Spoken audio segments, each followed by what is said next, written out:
नमस्कार दोस्तों, मेरा नाम संदीप कुमार मीना है। मैं राजस्थान के दौसा ज़िले का निवासी हूँ और सिविल सेवा परीक्षा में इस वर्ष मेरा चयन हुआ। सिविल सेवा परीक्षा 2017 में और मुझे 852वीं रैंक मिली और मुझे इंडियन पुलिस सर्विस अलॉट हुई है। सिविल सेवा परीक्षा में मेरा वैकल्पिक विषय दर्शन शास्त्र रहा और मैंने सिविल सेवा परीक्षा में 5 इंटरव्यू दिए और इन 5 इंटरव्यू से पहले जो मुख्य परीक्षा होती है, इस मुख्य परीक्षा में मेरा जो ऑप्शनल सब्जेक्ट था वो फ़िलासफ़ी ही रहा। फ़िलासफ़ी रखने के पीछे मेरे कई रीज़न्स थे और वो रीज़न मैंने जिन कारणों से फ़िलासफ़ी को रखा उन कारणों पे फ़िलासफ़ी पूरी तरह खरी उतरी।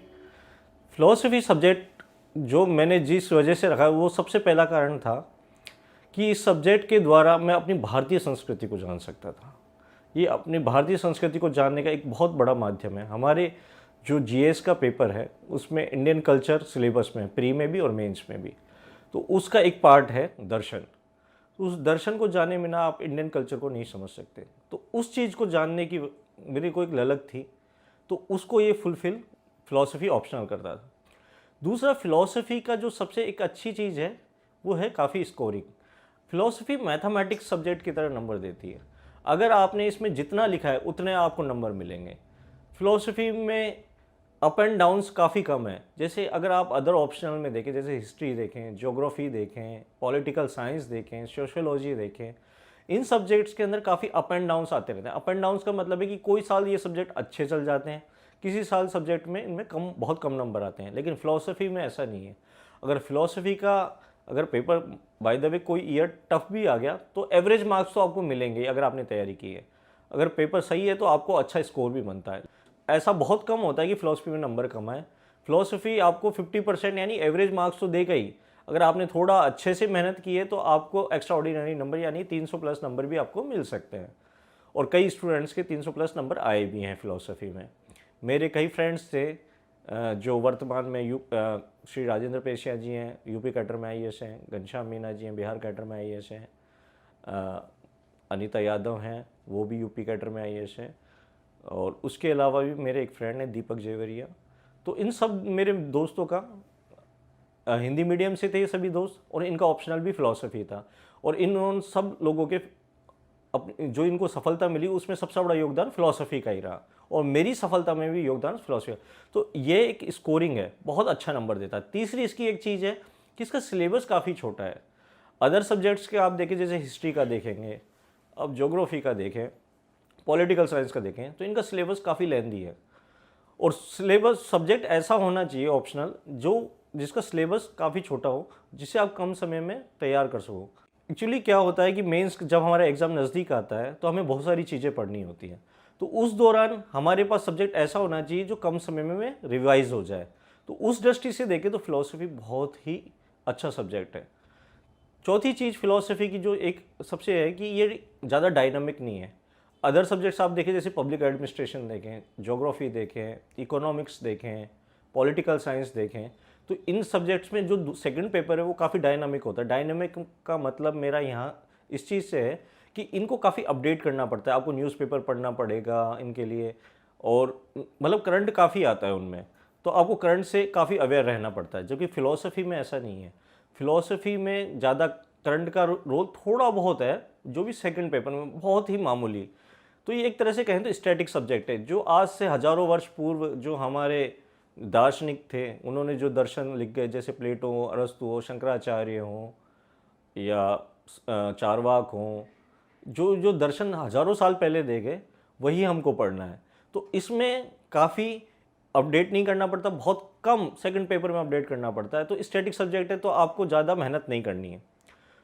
और इसके अलावा अगर इस सब्जेक्ट में और देखें इसकी विशेषता, तो ये सबसे बड़ी जो इसकी विशेषता मैं आपको बताने जा रहा हूँ, वो इस सब्जेक्ट की सबसे बड़ी विशेषता है कि ऐसे में हमारे जीएस 4 पेपर जो एथिक्स वाला पेपर है उसके अंदर, उसके अलावा जीएस फर्स्ट पेपर में काफ़ी हेल्पफुल है।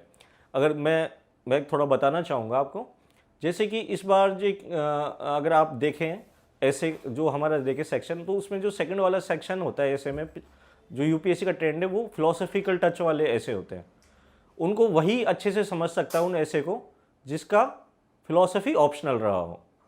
तो जो सेकंड पार्ट है उसको मुझे करने में हमेशा सहूलियत रही, क्योंकि मेरे पास दर्शन शास्त्र सब्जेक्ट था। मेरे ऐसे में भी 152 नंबर रहे, वो सब फिलॉसफी की ही वजह से रहे। दूसरी चीज़ है कि ये जीएस फर्स्ट में सोशल इशू है। जो फिलॉसफी का अगर आप सिलेबस देखें तो सेकंड पेपर में सोशियो पॉलिटिकल फिलॉसफी है। सो सोशियो पॉलिटिकल फिलॉसफी आपकी सोशल इश्यूज़ में सीधा मदद करती है, क्योंकि उस सोशियो पॉलिटिकल फिलॉसफी में हम जेंडर इश्यूज़ भी पढ़ते हैं, कास्टिज्म के बारे में भी पढ़ते हैं, धर्मनिरपेक्षता के बारे में भी पढ़ते हैं, सांप्रदायिकता के बारे में भी पढ़ते हैं। तो ये सारे सब टॉपिक्स सोशल इश्यूज़ में कवर होते हैं। तो ये सारे टॉपिक में हमारी मदद करता है फिलॉसफी का सेकंड पेपर। अगर पेपर आप सेकंड में जाएं तो उसमें है सोशल जस्टिस। तो फिलॉसफी का अगर आप सेकंड पेपर देखें सोशियो पॉलिटिका, तो उसमें है डेवलपमेंट और प्रोग्रेस एक टॉपिक है। तो डेवलपमेंट और प्रोग्रेस सोशल जस्टिस का टॉपिक बन जाता है। तो कहीं ना कहीं हमारी सेकंड पेपर में भी मदद करता है। उसके अलावा पेपर फर्स्ट के अंदर एक और चीज़ है, हम अगर सिलेबस देखें तो उसमें लिखा हुआ है समाजवाद, पूंजीवाद, ये जो टॉपिक दिए हुए हैं, तो वो टॉपिक सीधा फिलॉसफी सोशियो पॉलिटी में हम पढ़ते हैं। समाजवाद के बारे में भी पढ़ेंगे, मार्क्सवाद के बारे में भी पढ़ेंगे, वहाँ पे पूंजीवाद के बारे में पढ़ेंगे। तो ये सारे टॉपिक जीएस के फिलॉसफी का जो सेकंड पेपर है सोशियो पॉलिटी, वहाँ कवर होता है। उसके अलावा अगर हम एथिक्स का पेपर देखें, जीएस 4 पेपर जो एथिक्स वाला सेक्शन है, तो एथिक्स वाला सेक्शन में बहुत बड़ा रोल फिलॉसफी का है। अगर आपकी फ़िलॉसफी अच्छा है, आपने अगर दर्शनों को पढ़ा है, जैसे बेंथम मील है, उपयोगितावाद है उसके अंदर, तो उपयोगितावाद बेंथम मील का सिद्धांत है, तो वो फिलॉसफी में हम पढ़ते हैं उसको। उसके अलावा अगर हम फिलॉसफी में देखें, विभिन्न दार्शनिकों और विभिन्न विद्वानों के विचार हमारे एथिक्स में टॉपिक है, तो वो टॉपिक हमारा कवर होता है फिलॉसफी में। उसके अलावा अन्य जैसे कांट की, अगर हम कांट फिलॉसफी में पढ़ते हैं, वेस्टर्न फिलॉसफी में हम कांट को भी पढ़ते हैं, अरस्तु को भी पढ़ते हैं, प्लेटो को भी पढ़ते हैं।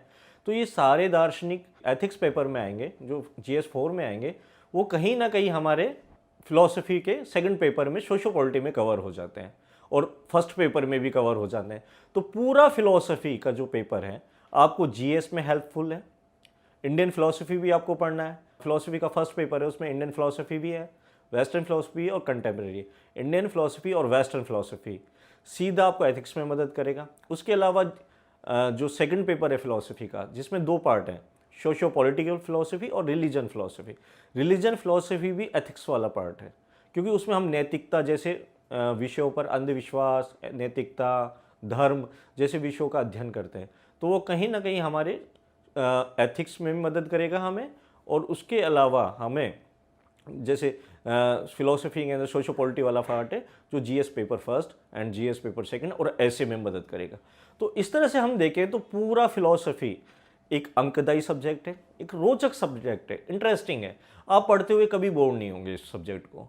फिलॉसफी की जो सबसे बड़ी विशेषता है वो ये है कि जैसे आप अदर ऑप्शनल देखें, जैसे हिंदी लिटरेचर देखें, आप और कोई भी लिटरेचर देखें, या फिर आप मान लो कोई सब्जेक्ट आपने लिया जैसे कि सोशियोलॉजी ले लिया, तो उतना जीएस में हेल्प नहीं कर पाते। लेकिन फिलॉसफी आपको जीएस के एक नहीं 3 जीएस पेपर में मदद करता है। उसके अलावा आपको ऐसे में हेल्प करता है।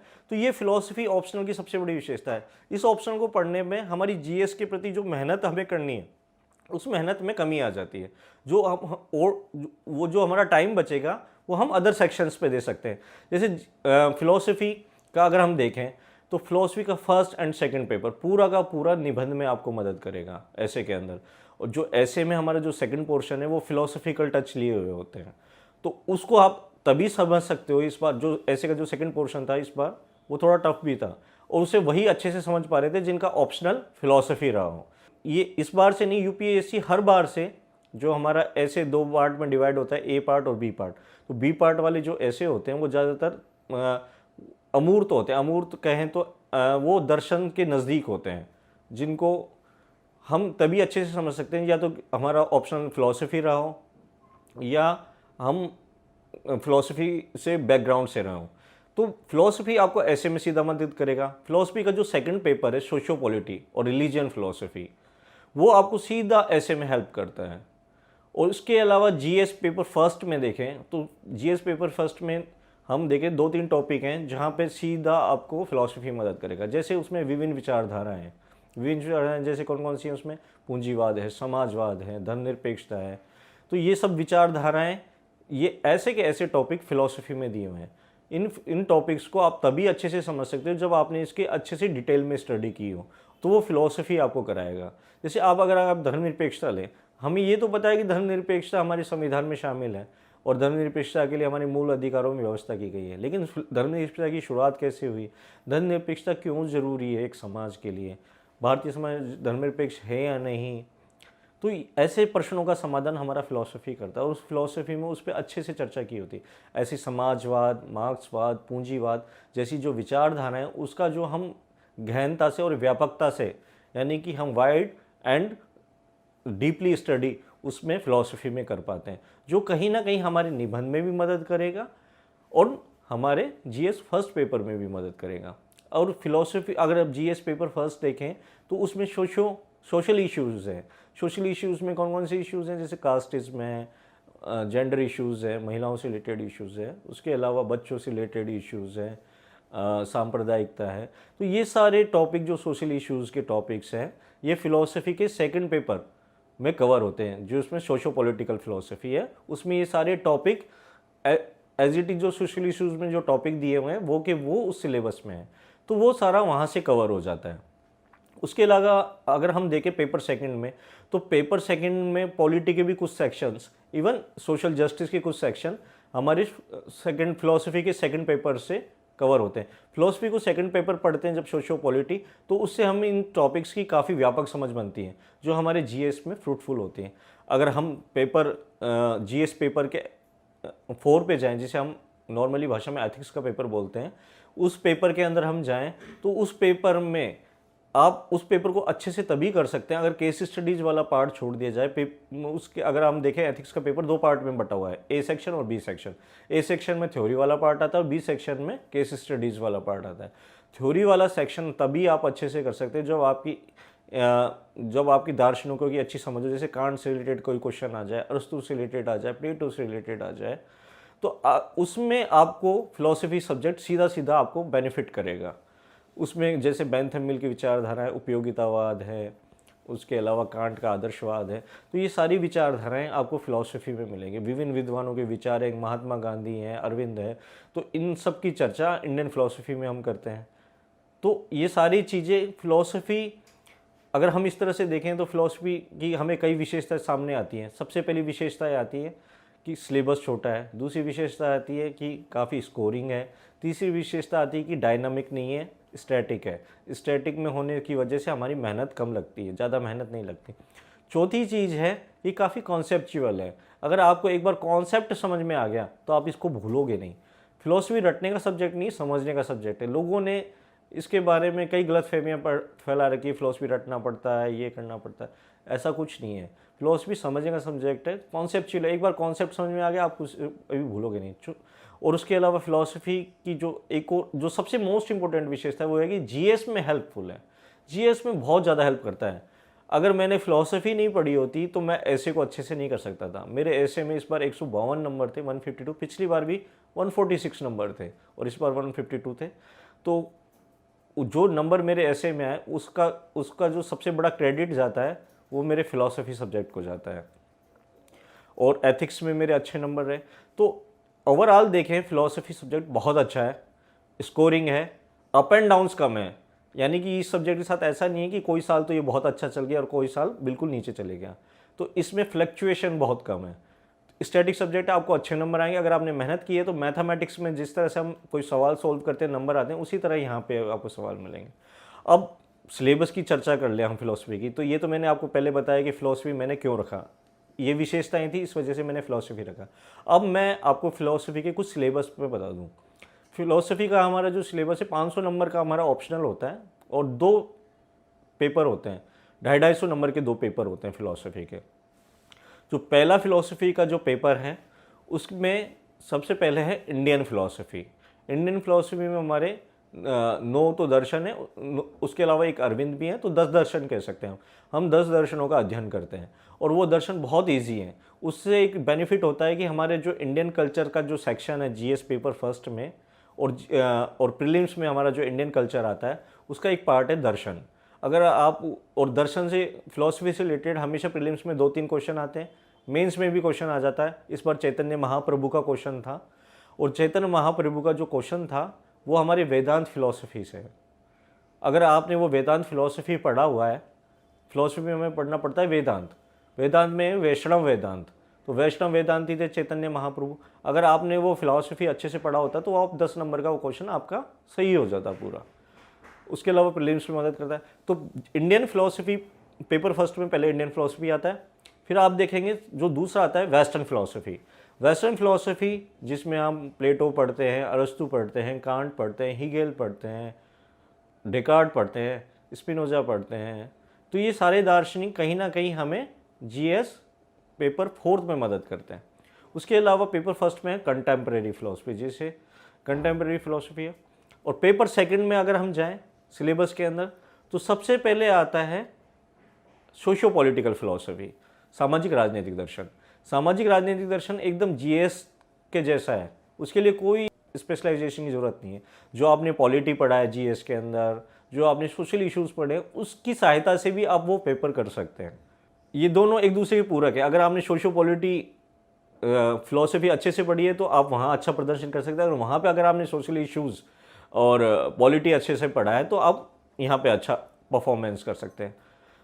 दूसरा सोशियो पॉलिटी का एक और सेक्शन है धर्म दर्शन, जिसे हम रिलीजियन फिलॉसफी कहते हैं। इस फिलॉसफी के अंदर हम धर्म का अध्ययन करते हैं कि धर्म कैसे बना, धर्मों किस तरह के धर्म होते हैं। उसके अलावा हम इसमें नैतिकता, अंधविश्वास जैसे विषयों पर भी चर्चा करते हैं, जो कहीं ना कहीं हमें एथिक्स में मदद करता है और हमें लॉजिकल बनाता है। फिलॉसफी की एक और अच्छी विशेषता है कि वो आपको लॉजिकल बनाता है। आप सही गलत में फ़र्क करना सीख जाते हो कि सही क्या है, गलत क्या है। फिलॉसफी हमें सिखाता है कि गलत क्या है, सही क्या है। अगर सही है तो उसके लिए क्या हमारे पास प्रूफ है, गलत है तो वो क्यों गलत है।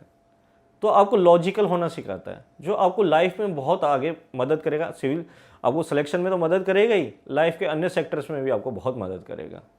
अगर फिलॉसफी के लिए अगर हम देखें, अगर बुक्स देखें कि हमें कौन सी बुक्स पढ़नी चाहिए नहीं, तो मैंने कुछ बुक्स का अध्ययन किया है, तो मैंने आपको बताता हूँ। बुक्स के अलावा मैंने नोट्स भी पढ़े। पहले मैं आपको बुक्स की कुछ लिस्ट बताना चाहूँगा, और मैंने ज़्यादा प्रेफरेंस अपने नोट्सों को ही दिए, लेकिन विद्यार्थियों की उत्सुकता को ध्यान में रखते हुए, क्योंकि कई बार विद्यार्थियों को उत्सुकता होती है कि हम कौन सी बुक पढ़ें, तो मैं कुछ बुक्स की चर्चा करना चाहूँगा। फिलॉसफी में अगर पेपर फर्स्ट में देखें तो इंडियन फिलॉसफी के लिए जो सबसे बेस्ट बुक मुझे लगी वो लगी हरेंद्र प्रसाद सिन्हा वाली बुक। हरेंद्र प्रसाद सिन्हा की ले सकते हैं बुक, वो बहुत अच्छी है इंडियन फिलॉसफी के लिए और सरल भाषा में। हरेंद्र प्रसाद सिन्हा। दूसरा, अगर हम पेपर फर्स्ट के अंदर वेस्टर्न फिलॉसफी में देखें, पेपर फर्स्ट वाली चर्चा कर रहा हूँ मैं भी। पेपर फर्स्ट में अगर हम वेस्टर्न फिलॉसफी के लिए देखें, जिसे हम हिंदी में पाश्चात्य दर्शन बोलते हैं, उसके लिए जो सबसे बेस्ट मुझे लगी वो है शोभा निगम और एच.एस. उपाध्याय। शोभा निगम की बुक बहुत ही सरल भाषा में, आप उसे पढ़ सकते हैं। उसके अलावा अगर आप और ज़्यादा पढ़ना चाहते हैं तो एच.एस. उपाध्याय पढ़ सकते हैं, लेकिन एच.एस. उपाध्याय की बुक थोड़ी भाषा उसकी थोड़ी कठिन है। लेकिन शोभा निगम जो बुक है, शोभा निगम पश्चिमी दर्शन, बहुत अच्छी बुक है। उसके अलावा अगर फर्स्ट पेपर में हम देखें, समकालीन दर्शन है, जिसे हम कंटेम्प्रेरी फिलॉसफी भी बोलते हैं। कंटेम्प्रेरी फिलॉसफी के लिए बुक है बी.के. लाल, आप बी.के. लाल पढ़ सकते हैं। अगर हम सेकंड पेपर देखें फिलॉसफी का तो उसमें 2 है, सोशियो पॉलिटिकल फिलॉसफी और धर्म दर्शन फिलॉसफी। धर्म दर्शन में हम रिलीजन फिलॉसफी। तो सोशियो पॉलिटिकल फिलॉसफी के लिए सबसे बेस्ट बुक मुझे 2 लगी। एक तो शिव भानु सिंह की सोशियो पॉलिटिकल फिलॉसफी की आती है बुक। एक है ओ.पी. गाबा की ले सकते हैं। तो आप अगर दोनों ना लें तो सिर्फ एक बुक ले सकते हैं। इसमें ओ.पी. गाबा भी अच्छी है, शिव भानु सिंह भी अच्छी है। दोनों में से आप कोई भी बुक ले सकते हैं। और पेपर सेकंड में है इसके अलावा धर्म दर्शन के लिए वेद प्रकाश वर्मा की सबसे बेस्ट बुक है, आप उसे पढ़ सकते हैं। मैंने बुक्स ज़्यादा नहीं पढ़ी, मैंने नोट्स पढ़े हैं फिलॉसफी के लिए। मैं आपको बताऊंगा कि मैंने कौन से नोट्स पढ़े। तो सबसे आप ये, अगर आपको ज़्यादा उत्सुकता है तो आप इस बुक को देख सकते हैं। एक बार देख लें बुक को और उसके बाद आप नोट्स पढ़ें। मैंने फ़िलॉसफ़ी के लिए बुक्स भी पढ़ी थी, लेकिन बुक्स पे मैं ज़्यादा डिपेंड नहीं रहा, क्योंकि मुझे लगता है कि नोट्स से काफ़ी चीज़ें कवर हो जाती हैं, क्योंकि हमें इस एग्ज़ाम को क्रैक करना है। मेरा ये मानना है कि हम पॉइंट टू पॉइंट पढ़ाई करें, और ज़्यादा अगर हम स्टडी मैटर खरीद लेते हैं तो कहीं ना कहीं दिमाग पे वजन इकट्ठा कर देता है। अगर हम बहुत सारी बुक्स ले आए और उनको पढ़ भी नहीं पाते हैं तो रखी रखी कई बार हमारे दिमाग पे एक प्रेशर क्रिएट करती है। तो मैं ईमानदारी से बताऊंगा, मैंने बुक ज़्यादा नहीं पढ़ी है। मैंने कुछ कुछ बुक पढ़ी, जैसे इंडियन फ़िलासफ़ी के लिए हरेंद्र प्रसाद सिन्हा देखी थी, और वेस्टर्न के लिए शोभा निगम देखी थी। बाकी मैंने सेकंड पेपर के लिए कोई बुक नहीं पढ़ी, मैंने नोट्स पढ़े। और फर्स्ट पेपर में वेस्टर्न फ़िलासफ़ी के लिए शोभा निगम थोड़ा सा देखा था, बाकी मैं नोट्स पे डिपेंड रहा। इंडियन फ़िलासफ़ी के लिए भी मैंने हरेंद्र प्रसाद सिन्हा थोड़ा बहुत पढ़ी थी, ज़्यादातर मैं नोट्स पे डिपेंड रहा। और कंटेम्प्रेरी फ़िलासफ़ी के लिए मैंने कोई बुक नहीं पढ़ी। मैंने बुक का नाम बताया आप लोगों के लिए, लेकिन मैंने वो बुक पढ़ी नहीं है। मैंने मैंने अपने टीचर से उनका नाम सुना था उस बुक का, तो मैंने आपको वो नाम बताया। मैंने कंटेम्प्रेरी फ़िलासफ़ी के लिए भी पूरी तरह नोट्स पे डिपेंड रहा। तो मैं बताना चाहूँगा कि मैंने अपनी जो फ़िलासफ़ी के लिए मैंने कोचिंग किया था निश्चय IAS academy, Yashwant Singh sir के पास फ़िलासफ़ी का कोचिंग किया था। उससे पहले भी मैं फ़िलासफ़ी का कोचिंग कर चुका था 1-2 इंस्टीट्यूट में। मैंने डॉक्टर विकास दिव्य कीर्ति दृष्टि में फ़िलासफ़ी पढ़ा था। उसके तो मुझे वहाँ पे जब मैंने फ़िलासफ़ी पढ़ी, मुझे ज़्यादा मतलब मेरी कमी रही, मैं टीचर को दोष नहीं दूंगा, मैं ज़्यादा नहीं समझ पाया था फ़िलासफ़ी। फिर मैं यहाँ पर मुझे किसी ने बताया यशवंत सर का कि यशवंत सर फ़िलासफ़ी पढ़ाते हैं, दर्शन शास्त्र। तो मैंने उनसे क्लासेस की और वो क्लासेस मेरे लिए रियली फ्रूटफुल हुई। और मेरे कई दोस्त भी उन्होंने मेरे साथ यहाँ फ़िलासफ़ी में पढ़ाई की, तो हम सभी का सिलेक्शन लगभग हो गया। हमारे ग्रुप में कोई बचा नहीं है फ़िलासफ़ी से, सबका सिलेक्शन हुआ। तो यशवंत सिंह सर के जो मैंने इंडियन फ़िलासफ़ी के लिए भी, वेस्टर्न फ़िलासफ़ी के लिए भी, सोशियो पॉलिटी फ़िलासफ़ी के लिए भी, धर्म दर्शन के लिए भी, और कंटेम्प्रेरी फ़िलासफ़ी के लिए भी उनके नोट्स पे डिपेंड रहा। सर के नोट्स की जो सबसे बड़ी खासियत थी वो थे, नोट्स बहुत इजी लैंग्वेज में लिखे हुए थे और पॉइंट टू पॉइंट लिखे हुए थे, सिलेबस के हिसाब से लिखे हुए थे। और उनका कंटेम्प्रेरी फ़िलासफ़ी जो सबसे टफ माना जाता है फ़िलासफ़ी में, एक सेक्शन है कंटेम्प्रेरी फ़िलासफ़ी जिसे हम बहुत टफ मान कर चलते हैं। वो इंग्लिश मीडियम वालों के लिए भी टफ है, उतना ही हिंदी मीडियम वालों के लिए टफ है। तो उस सब्जेक्ट को, जो मेरी वीकनेस भी थी कंटेम्प्रेरी फ़िलासफ़ी, तो सर ने मेरी वो दूर की और मैंने उनके नोट्स को ही पढ़ा। तो मैंने जो ईमानदारी से मैंने आपको बताया कि मैंने फ़िलासफ़ी के लिए नोट्स ही पढ़े हैं, ज़्यादातर मैं बुक पर डिपेंड नहीं रहा। आप चाहें तो वो मार्केट में अवेलेबल है नोट्स, आप ले सकते हैं, उनको पढ़ सकते हैं। अब सबसे बड़ी बात है कि हम फ़िलासफ़ी की तैयारी शुरू कैसे करें। तो मेरा ये मानना है कि आप एक बार, अगर आपको लगता है कि भाई मुझे बुक पढ़नी चाहिए, तो मैंने जो बुक की लिस्ट बताई, आप उसको एक बार पढ़ सकते हैं उस बुक को।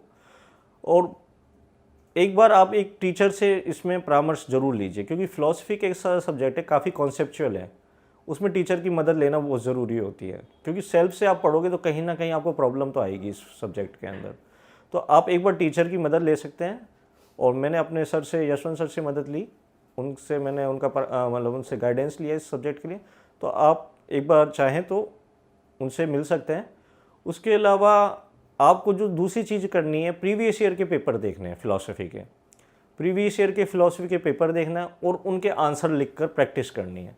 आप है ना, जो पिछले 2 साल से पेपर थोड़े से कॉन्सेप्चुअल ज़्यादा हो चुके हैं, तो वो है तो ईजी पेपर, लेकिन वो एक बार नज़र देखने में लगता है कि टफ़ है, लेकिन वो टफ़ नहीं है, बहुत ईजी है। अगर आप उनको अगर पेशेंस से और शांति से देखेंगे तो वो बहुत ईजी है उनका। आप 1-2 बार उनका आंसर लिखने की कोशिश कीजिए, आप आंसर लिख दीजिए क्वेश्चन की, और अपने जो भी बेस्ट टीचर आपको लगता है उससे आप चेक करवाइए। तो जो भी आप गलतियाँ होंगी वो आपको पता चलेंगी कि आप भाई आंसर लिखते हो क्या गलतियाँ करना है।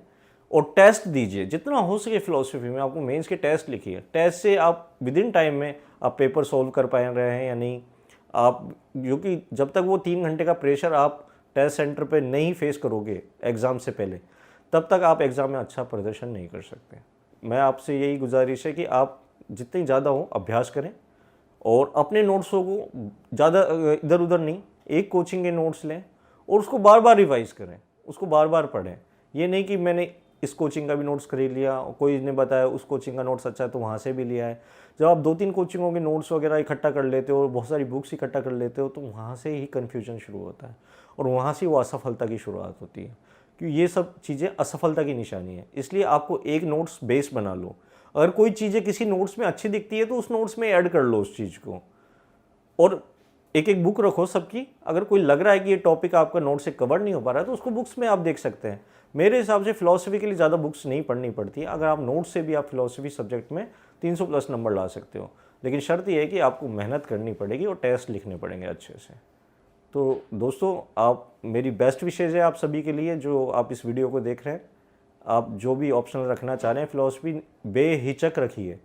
बहुत अच्छा सब्जेक्ट है, बहुत स्कोरिंग है, स्टैटिक सब्जेक्ट है, ज़्यादा डायनामिक नहीं है, और आपको जीएस में बहुत मदद करेगा, आपको लॉजिकल बनाने में मदद करेगा, और आप खुद पढ़ने के बाद फील करोगे कि आपको वो चीज़ें पता चली जो आप तक आपको पता नहीं थी। थैंक यू सो मच दोस्तों।